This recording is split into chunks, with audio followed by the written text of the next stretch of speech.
Hello, everybody. Welcome to ICC's Game of the Week with your host, as always, Joel Benjamin.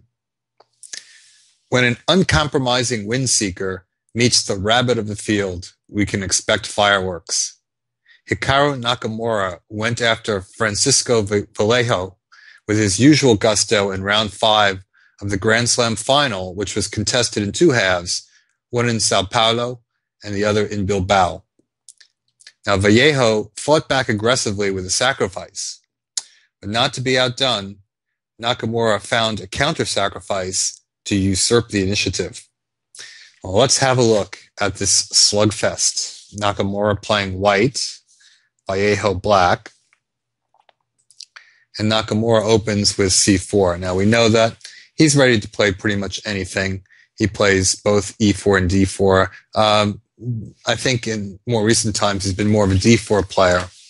But like a lot of grandmasters, he's willing to play c4. And Vallejo plays a line against the English, which certainly a player might think that as an area to attack him in.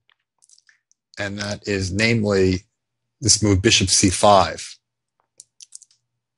Now it's a somewhat respectable, if offbeat, variation. But generally, black likes to wait for that knight to be on f3. This is something you play probably more against knight f3 than against g3. And the reason is that white can play e3 and knight e2 against this setup, and that seems to work very well against the bishop. And we see that here, a6 making room for the bishop. And there's the aforementioned e3, which blunts that bishop's diagonal, and also maybe white will play for d4. Now, Vallejo had played this earlier in the tournament against Ivanchuk, and there he retreated the bishop to a7 right away, perhaps anticipating the advance d2 to d4. But in that game, Ivanchuk went for the plan of rook b1 followed by b4, and certainly that advance there looks pretty solid with the bishop on the long diagonal. Looks like white gets some nice pressure there. So maybe Vallejo wanted to avoid that. That game ended in a complete disaster for him. Ivanchuk won very decisively. So knight e7, and in this case we see the pawn to b3. We will see that Nakamura has ambitions elsewhere on the board. Now the bishop goes back, fianchetto. Rook to b8. This might be preparing the advance b5, and also sometimes it's just a good idea to, number one, get off that long diagonal of the bishop on g2, and also in some variations the b7 pawn may need defending after the bishop on c8 moves. So white plays d3. Perhaps b5 is better move against the pawn going to d4. So Vallejo kind of goes a different direction. Bishop f5, developing that bishop, although the bishop can potentially be a little bit of a target to be attacked here. Queen d2. Nakamura is playing kind of a flexible way. And now h3. It's very typical in the English opening that white will play this move to avoid a trade of bishops. For instance, if white, let's say, castled bishop h3 to trade them, that would be kind of nice for black. For one thing, the bishop on g2 is really pretty unopposed in this position. It has a very nice long diagonal. And also, this bishop on f5, as we see the move h3, the bishop is getting kind of squeezed and maybe a little target for the pawns. And also, if that bishop is traded, maybe black will consider throwing his f pawn forward.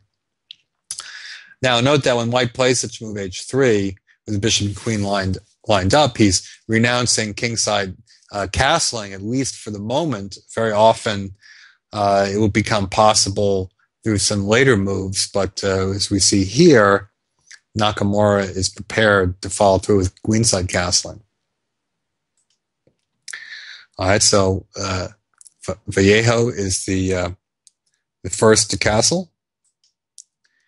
And Nakamura plays f4, so we see Nakamura beginning actions in the center before deciding where his king is going to go, and also it creates possibilities like g4 to g4, g3 to g4, trapping the bishop. So Black has to respond to this move, and so the bishop comes back to e6, which makes me wonder a little bit what the bishop was doing on f5 in the first place, but I'm sure that there were reasons for going there at the time.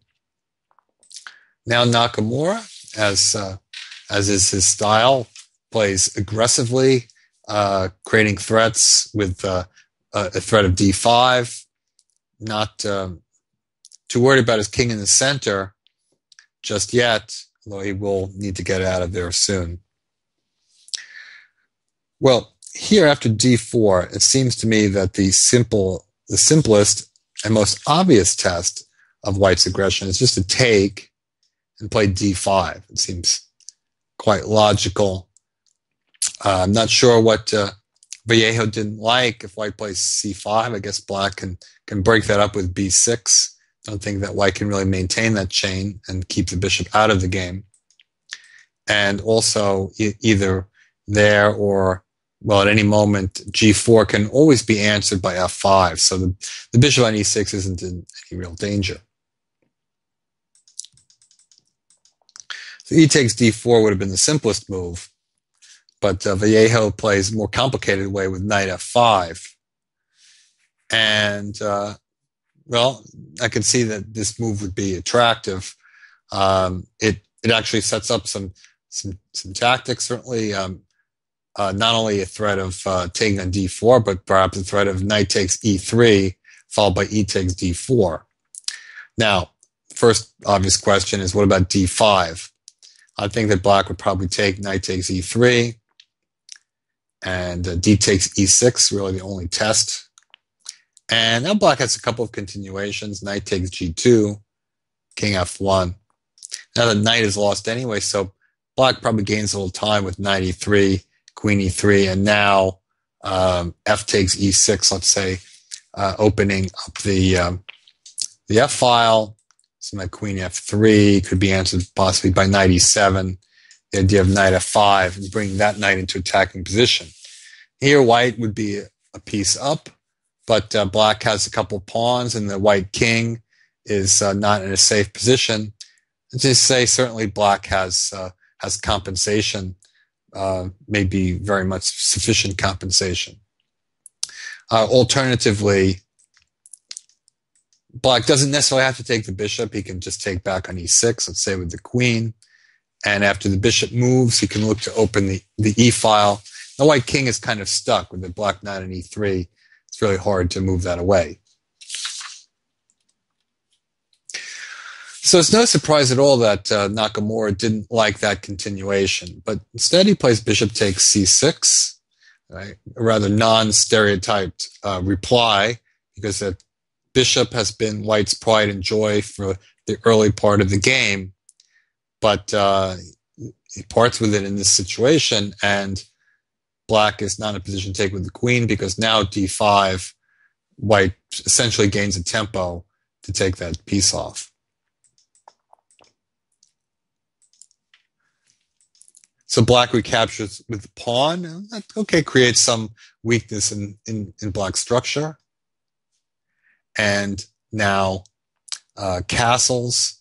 If g4, one fairly simple response would be knight h4, which threatens a fork on f3. So first, White castles, but now seriously threatening g4. And the knight goes back, so White gains a little momentum here.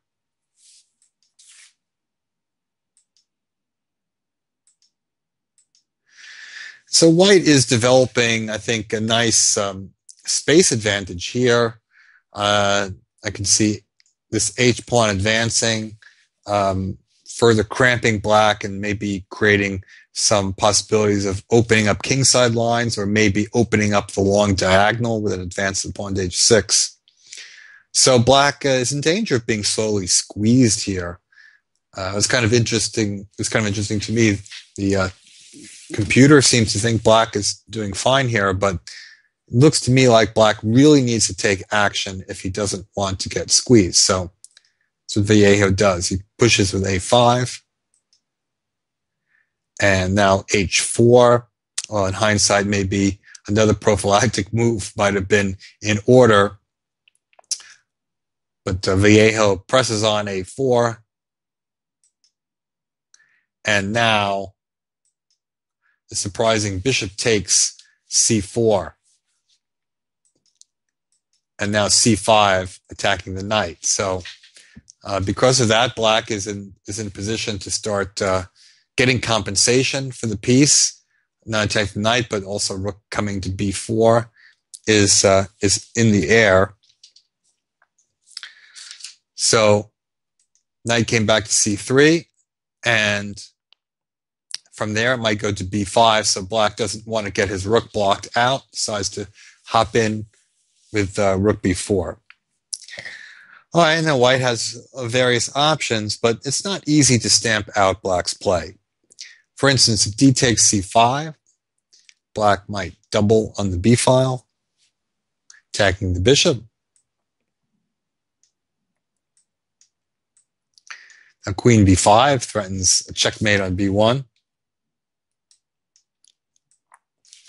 And in this position, we see a whole lot of open lines against the white king.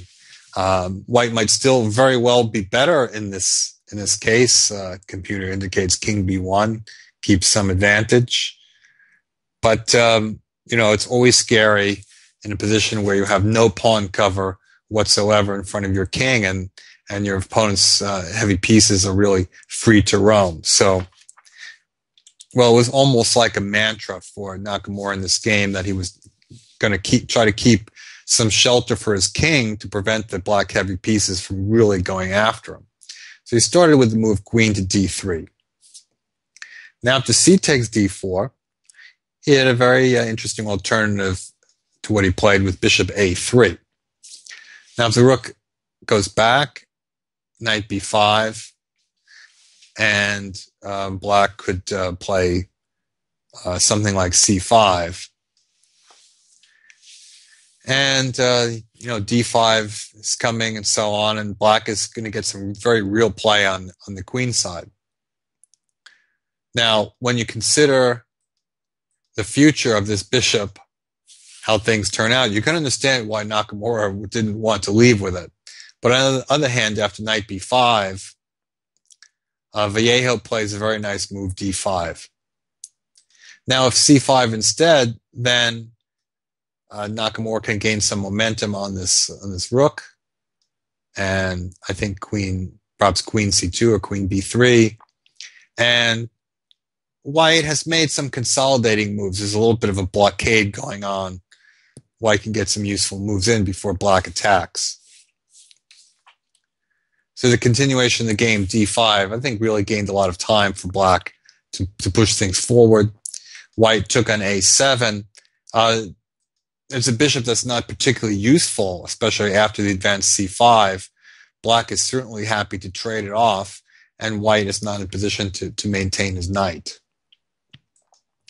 So c takes d5, queen takes a7, and now the rook is kicked back,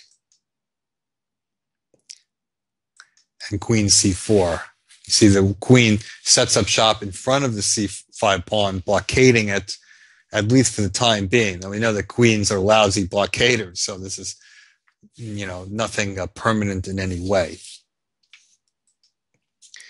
All right, so Vallejo plays knight c8, looking for knight d6, check, king h8.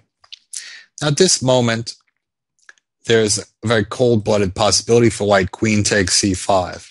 And this gets approval from my computer. And one line that it gives is knight takes d6, rook he1. First of all, that prevents rook c8 because white can take that and mate on the back rank. So The line continues queen b7, queen takes d4, queen c7 check. And the reason the queen checks and not the rook is black is again conscious of possible back rank mates. Now if knight b5, white can give back a piece to get into an ending. Bishop g7, and white is just a few pawns up, and his king is a lot safer with the decreased material. So the bishop c3, rook c8, king d2. Yeah, this is a computer line. Rook b3, rook c1, rook d8, bishop a1, knight e4 check, rook takes e4. White has a whole lot of material for the queen, probably a winning advantage. Does that mean that Nakamura should have played queen takes c5? Well, I wouldn't say so.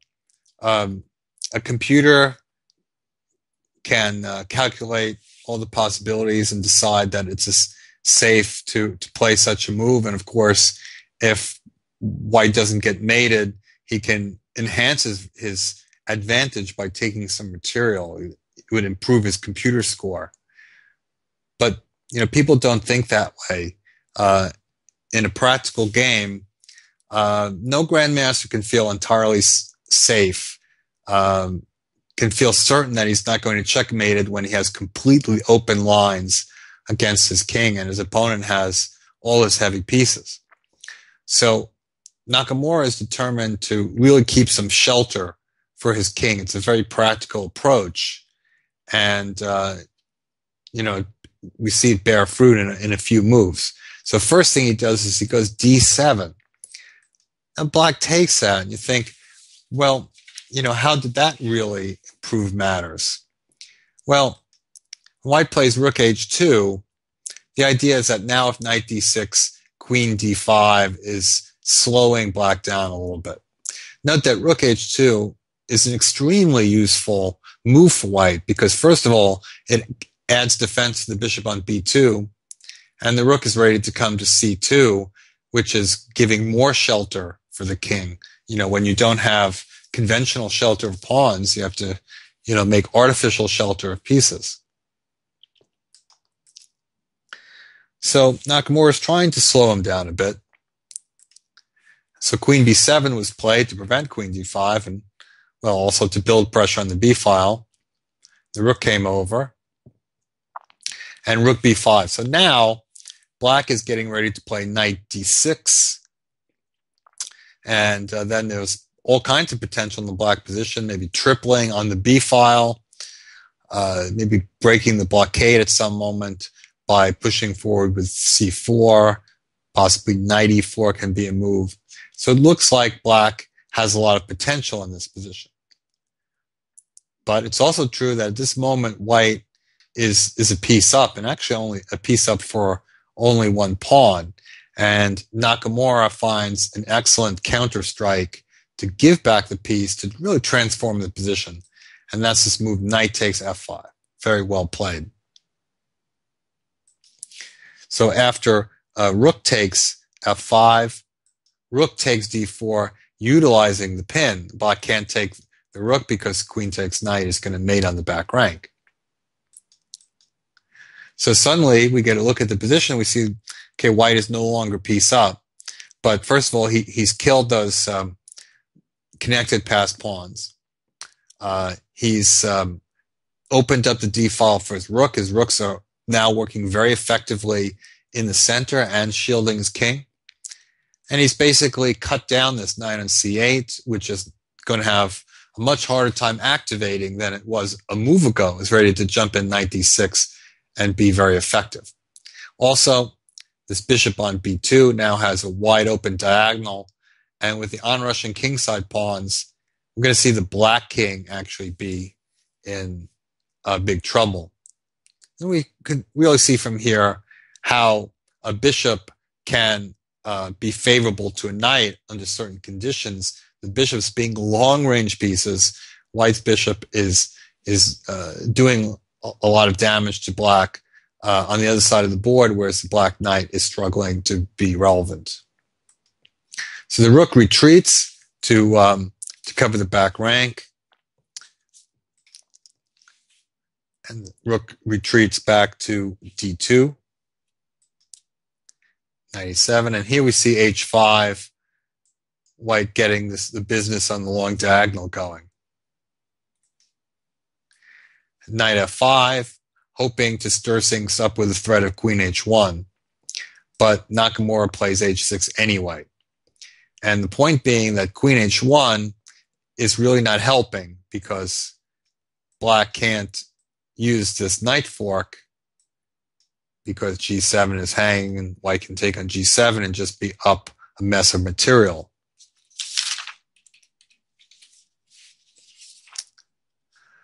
So queen h1 not being available. Also, the knight can't move anywhere, of course, because white takes on g7. So Vallejo is looking for a way to somehow slow down this bishop on b2. So he makes this sacrifice with rook takes b2.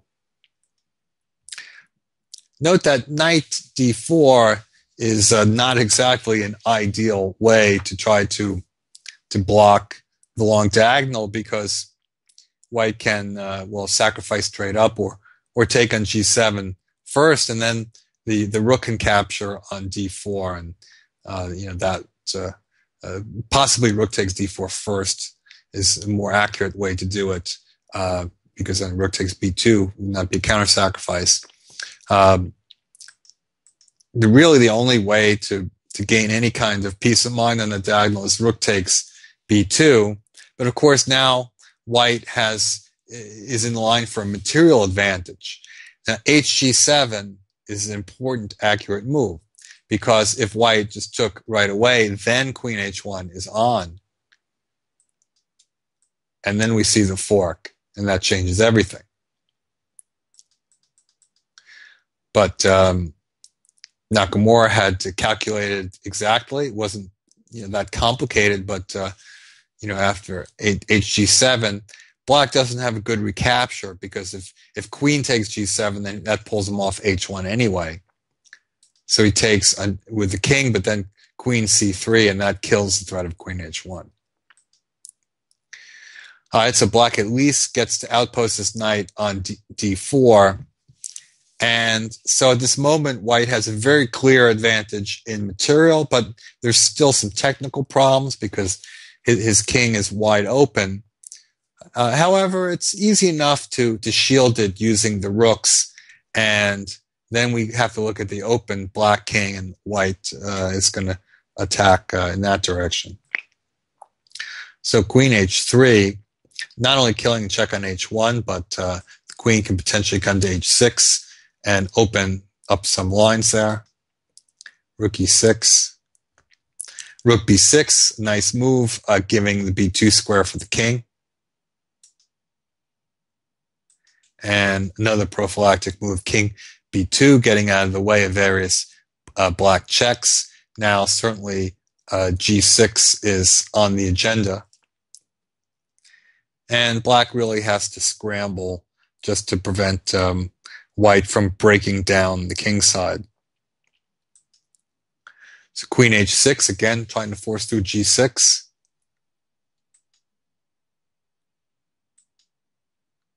Rook h2, and black cannot afford to trade rooks with rook e2.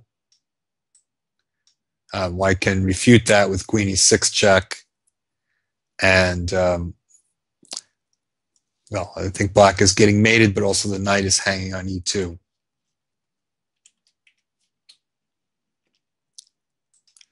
So rook e7, and now g6, white forces simplification into an ending where he's simply an exchange up, and he has more than enough pawns to win.